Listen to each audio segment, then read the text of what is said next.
It's late October and autumn's definitely here now.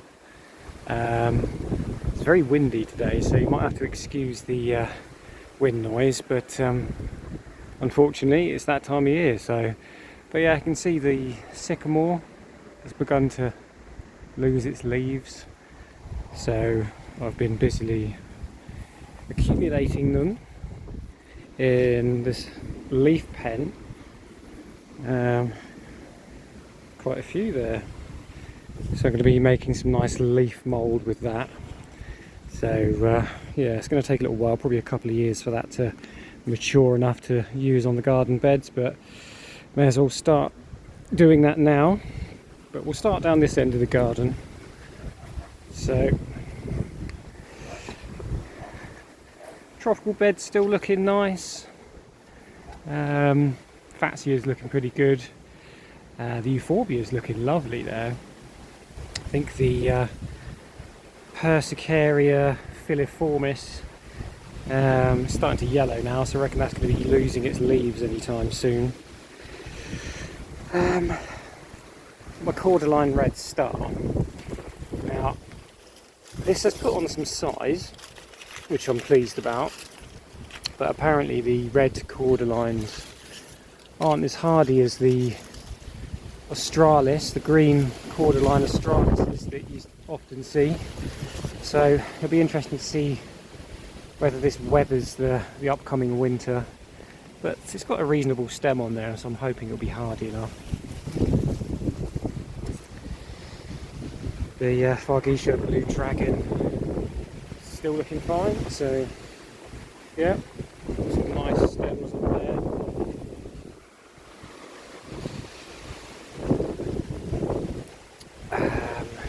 These two little hedging plants, the Philadelphus and this little hedging rhododendron, they seem happy enough in the ground still.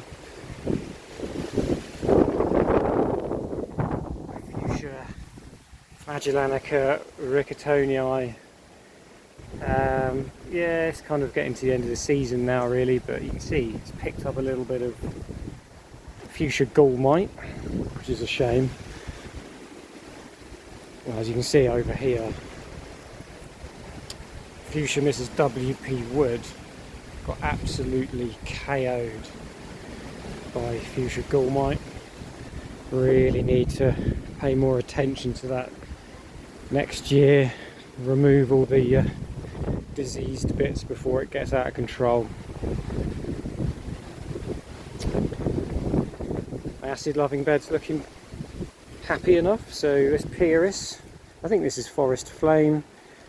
Yeah, it's looking nice and healthy, as is the Rhododendron Black Gold. That's looking happy enough in there. Interestingly, this stem, can you see how it's reverting from its variegated form to its plain green standard rhododendron leaf colour? So I'm going to have to clip that off. There's another bit down there, because I think otherwise what will happen is eventually the whole plant will just revert from being variegated to plain green. Yeah, and this Camellia, it's got quite a few little buds on actually, so I'm hopeful that's going to flower quite nicely. And this is a little mishmash of all kinds of stuff. My Hedychium is bushed out, but of course it's a bit late in the season for that to be flowering again. So yeah, I'll just leave that to die back. And up here, yeah, everything's fine. The Persicaria Purple Fantasy is starting to die back a little bit, but that's hardy stuff that, so I'm sure that's going to come back vigorously come springtime. Ooh. And my Himalayan Honeysuckle Golden Lanterns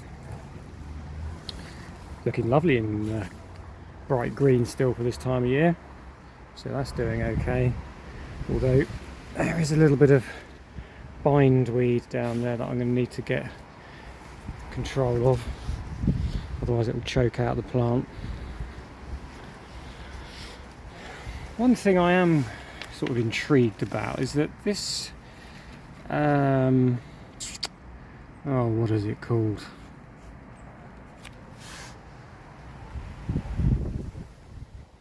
Hellebore, that's it. Sorry about that. Yeah, this hellebore that I planted last January, I think. I mean, it's obviously still alive. I didn't trim back any of the leaves. I was hoping to see some kind of growth at the base coming forth and unfurling for flowers, but there's nothing forthcoming yet, so I'm just going to leave that in there and see what happens, but hopefully I'll get some more flowers off of that.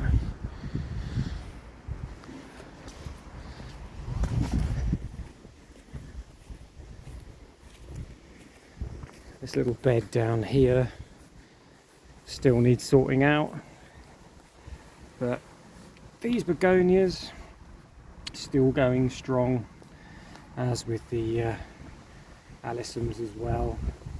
I cut back all the nasturtiums, but obviously it's self-seeded and they've started to grow back again.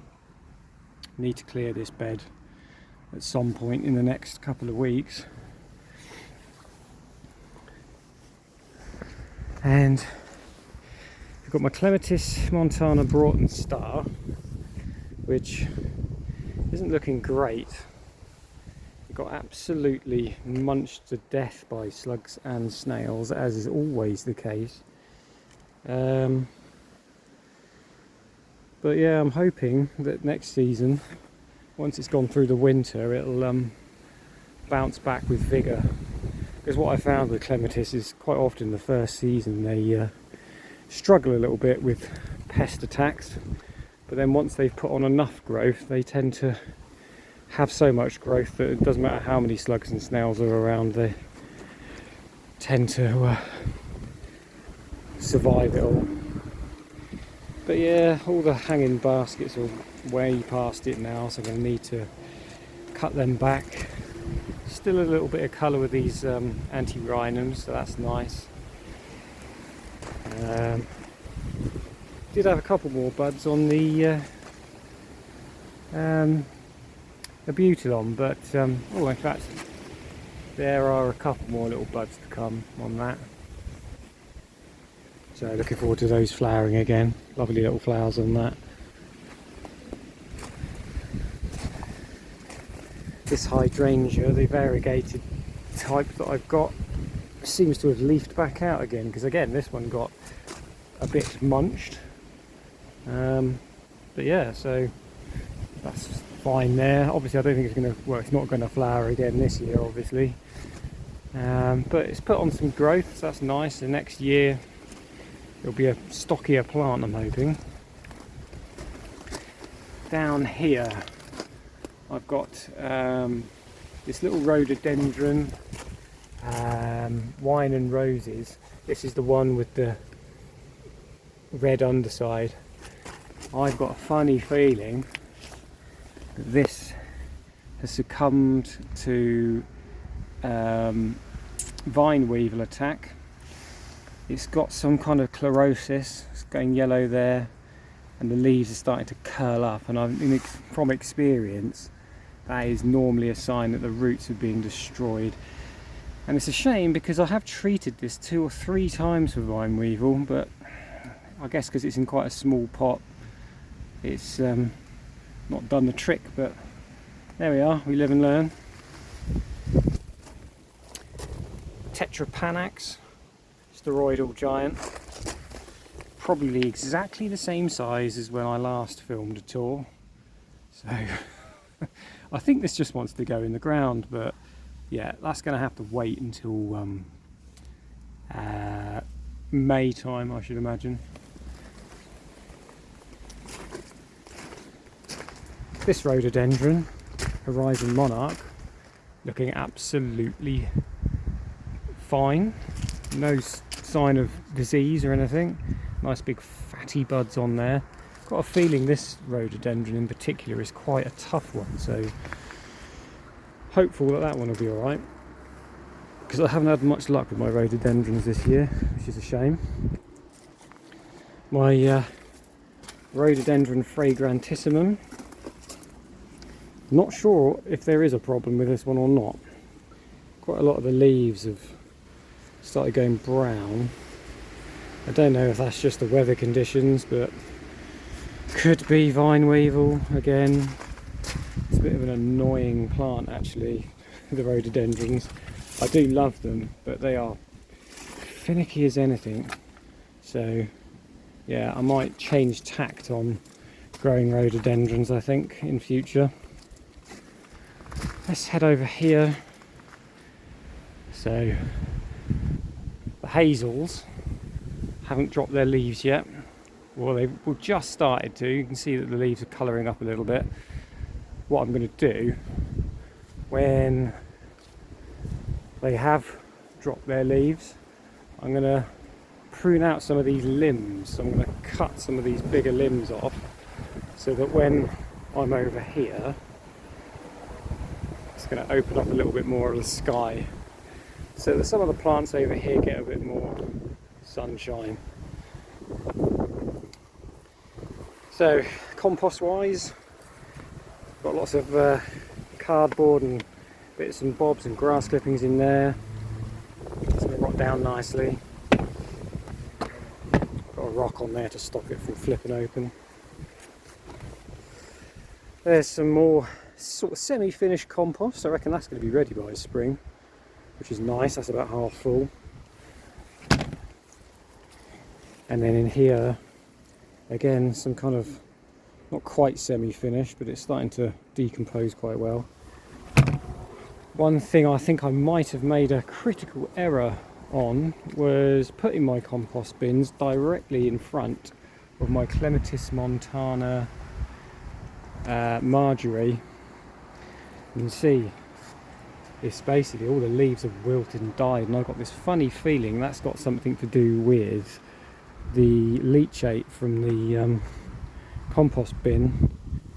Sort of is leaching all the nutrients down. I think it might be too much nitrogen going to the roots, so yeah, I'm going to leave that one there, see if it comes back, but wait and see on that one. If not, that's a lesson learned, isn't it, really? This bed's looking alright. As I said last time, I'd mulched it, so it's got a nice thick layer of mulch, which should help it get through the winter months. Hydrangea's looking a little bit past it now, but my little Viburnum tinus, as it does every year, is starting to flower quite nicely. Yeah, lovely little kind of pinky and white flowers on that. Love Viburnum. At the back here, one of the successes in this bed is this star jasmine cutting, which is quite small when I put it in at the beginning of the year, but that seems to have established quite well, so I'm hopeful that's going to kind of fill out this area of fence eventually, which is nice.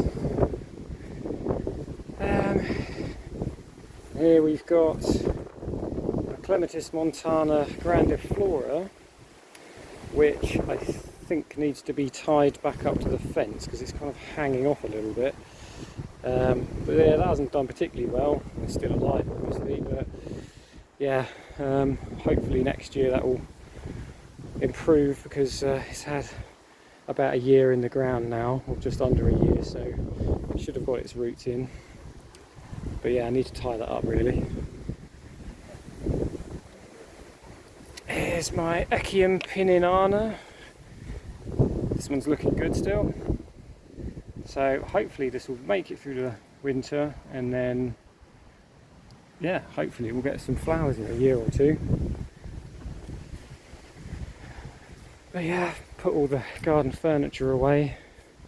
No sense really having it out now and getting damaged by the weather, because yeah, I think it's due to get cold and probably wetter over the next couple of weeks. But yeah, I know that was a short little tour, but things are starting to kind of fade and go to sleep now in the garden. So anyway, hope you enjoyed that. I've been busily planting bulbs over the last few days. I put another 400 in the ground, and if you head over to Grow Tropical MK's channel, in the next week or two. There should be a joint video with me and him doing our bulb planting for springtime. So yes, if you enjoyed that, please like and subscribe, and as I said, go and check out Grow Tropical MK, and then he will be releasing a video soon on spring bulbs. So have a good day.